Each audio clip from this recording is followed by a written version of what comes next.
Hello, नमस्कार friend and welcome to my channel. Friends, आज हम लोग बात करेंगे 3 पेनी स्टॉक्स के बारे में। डिश टीवी, येस बैंक और ट्राइडेंट। ये तीनों बहुत ही अच्छा एक अपसाइड पोटेंशियल फ्यूचर में बहुत अच्छा करने का एक इसका उम्मीद है सबको, और बहुत ही हाई वॉल्यूम के साथ ये ट्रेड हो रहा है तीनों स्टॉक्स। बट हम लोग देखेंगे तीनों में से कौन सा स्टॉक्स बेस्ट है फॉर बिगिनर्स टू इन्वेस्ट, और हम लोग डिस्कस करेंगे डेटा पॉइंट को लेके, इसका क्या है, इसका क्या वॉल्यूम है, इसका क्या कितना इसका मार्केट कैप्स है, और इसका क्या आगे दिनों में चल के इसका क्या टारगेट होना होगा और क्या स्टॉप लॉस होगा। ठीक है, पूरा डेटा पॉइंट के लेके हम लोग डिस्कस करेंगे शॉर्ट में, ज़्यादा टाइम नहीं लेंगे आप लोगों को, और हम लोग देखेंगे इसमें से कौन सा बेस्ट पेनी स्टॉक्स है टू इन्वेस्ट। ठीक है दोस्तों इसको इसको वीडियो को आगे लेके जाने के पहले आपसे निवेदन है कि आप अगर मेरे चैनल में नया हैं तो please support and subscribe my channel and please encourage me. आप लोगों को इनकरेज मिलता है तभी हम लोगों को वीडियो पोस्ट करने में मज़ा आता है, तो प्लीज़ हेल्प एंड सब्सक्राइब।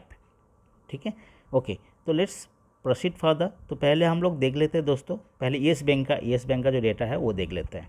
देखिए येस बैंक काफ़ी एक चर्चा वाला एक बैंक है, इसमें काफ़ी लोगों का उम्मीद इस स्टॉक्स में है, काफ़ी लोगों ने इन्वेस्ट करके रखा है। ये बहुत ज़बरदस्त वॉल्यूम के साथ भी ये ट्रेड हो रहा है आजकल। आप देख रहे हो काफ़ी 2 दिन 3 दिन लगातार ये रेड में जोन में जाने के बाद आज थोड़ा इसका खरीदारी बहुत ज़्यादा हुआ है। वॉल्यूम आप देख सकते हैं ये बहुत अच्छा वॉल्यूम के साथ इसका ट्रेड हुआ है, और इसका पिछले दिन में जो इसका क्लोजिंग था उसी सेम लेवल में इसका आज भी क्लोज हुआ है। और इसका जो 52 इसका जो प्राइस आप देख रहे हो 87.30, तो ये है मानना कि ये स्टॉक्स बहुत हाई पोटेंशियल एक स्टॉक्स में से है। मैनेजमेंट बहुत बढ़िया है।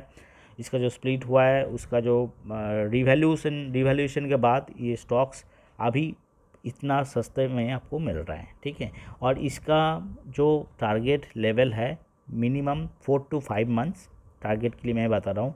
स्टॉक्स 30 इसका टारगेट है for short term 4 to 5 months, और आप इसको stock loss 11 rupees stop loss लगा के आप चल सकते हो।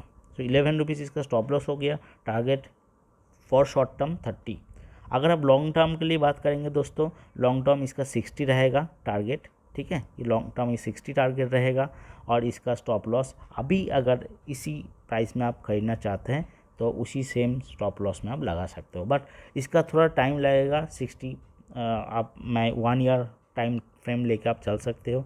इसका न्यूज़ भी काफ़ी पॉजिटिव न्यूज़ है दोस्तों, इसका बहुत अच्छा रेटिंग्स भी मिला है। ठीक है, और इसका जो इकरा ने अपग्रेड्स दिया रेटिंग्स ऑन डेप्ट, ये भी बहुत अच्छा है। ठीक है, यहाँ पे देखिए, यहाँ पे जो इसका जो न्यूज़ है यहाँ पे दिख रहा है कि yes bank receive ratings upgrade from Moody.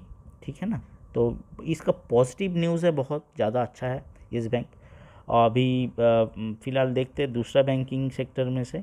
ठीक है, दूसरा बैंकिंग सेक्टर में से ये SBI बैंक आप सोच सकते हो, भाई इतना सस्ते में आपको नहीं मिलेगा। ठीक है, तो येस बैंक का हम लोग बात करें, अभी देखते हैं डिश टीवी का। डिश टीवी देखिए दोस्तों, ये एक बहुत ही अच्छा एक अभी बहुत एट्रैक्टिव लग रहा है ये स्टॉक्स मुझे, क्योंकि ये लगातार मैं इसको फॉलो कर रहा हूँ। 11 रुपीज़ से बढ़कर ये 12.65 रुपीज़ हो गया। हालांकि आज थोड़ा डाउन हुआ है, बट अभी इसको बहुत अच्छा अपॉर्चुनिटी है आपको ख़रीदने के लिए। तो अभी इस रेंज में अगर ख़रीदते हैं आप, तो आपको ये शॉर्ट टर्म में आपका ये टारगेट 20 रहेगा। ठीक है, और इसका स्टॉप लॉस आप 11 रख सकते हो, स्टॉप लॉस 11 पकड़ कर आप चल सकते हो, और इसका फर्स्ट टारगेट 20। अगर आप थोड़ा पेशेंस है, short term in the sense 4 to 5 months, आपको थोड़ा और पेशेंस है, तो आप लॉन्ग टर्म के लिए इन्वेस्ट करना चाहते हो, तो लॉन्ग टर्म में ये स्टॉक्स बहुत अच्छा जाएगा। इसका long term in the sense 1 year में ये 40 टारगेट रहेगा, और इस रेंज में अगर ख़रीदते हैं तो आप इसको 10.50 स्टॉप लॉस भी पकड़ के चल सकते हैं। ठीक है, तो ये भी एक बहुत अच्छा स्टॉक्स में से है, ये भी आपको देख सकते हैं। इसका जो वॉल्यूम है बहुत ही अच्छा है, इसका न्यूज़ भी बहुत पॉजिटिव है, मैनेजमेंट भी बहुत स्ट्रॉन्ग है। और बस यही स्टॉक था। सेकेंड वाला, थर्ड वाला हम लोग देखते हैं ट्राइडेंट। ट्राइडेंट के बारे में दोस्तों मुझे एक चीज़ है, ट्राइडेंट ज़्यादा मूव नहीं करता है, 790 जाता है, फिर वापस 650 आ जाता है, 7 रुपीज़ आ जाता है। बट ये एक बहुत उम्दा स्टॉक्स है, इसके मैनेजमेंट और जो बिजनेस मॉडल है बहुत ही अच्छा है। So for long term purpose, for 1 year to 2 year purpose, ये मेरे फेवरेट स्टॉक्स में से है। सो लॉन्ग टर्म के लिए अगर आप इस रेंज में अगर अभी आप इन्वेस्ट करना चाहते हैं, long term 1 year to 2 year इसका टारगेट रहेगा 25 रुपीज़ का, ठीक है। और इसका जो आप हमेशा स्टॉप लॉस रखा कीजिए, this is very good thing and important. तो स्टॉप लॉस आप 6 रुपीज़ मान के चल सकते हो इस रेंज में अगर, but this is for long term. Short term में मैं आपको बताऊंगा नहीं ये स्टॉक्स, ये मैं I don't prefer this stocks for short term, क्योंकि बहुत कम मूवमेंट होता है। इंटरडे के लिए आप खरीद सकते हैं, क्योंकि इंटरडे में आप बल्क में खरीद सकते हो ये स्टॉक्स, इसका प्राइस बहुत ही कम है। तो बट फॉर लॉन्ग टर्म आप इसको प्रेफर कर सकते हैं। तो दोस्तों आज के लिए इतना ही, बस मैं आपको पूरा डिटेल्स के साथ बताने की कोशिश किया, क्योंकि येस बैंक, ट्राइडेंट और डिश टीवी में से आप कोई भी एक चुन सकते हो based on your investment amount and capacity. आप भी थोड़ा रिसर्च कर सकते हैं अपने आप।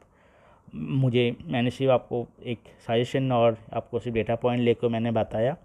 और आज के लिए इतने ही। कुछ सुझाव, कुछ सजेशन है तो मुझे प्लीज़ कमेंट सेक्शन में लिख के बताइए, मैं ट्राई करूँगा उसको इम्प्रूव करने के लिए। ठीक है दोस्तों, thanks for subscribing my channel and support. आज के लिए इतना ही, थैंक यू।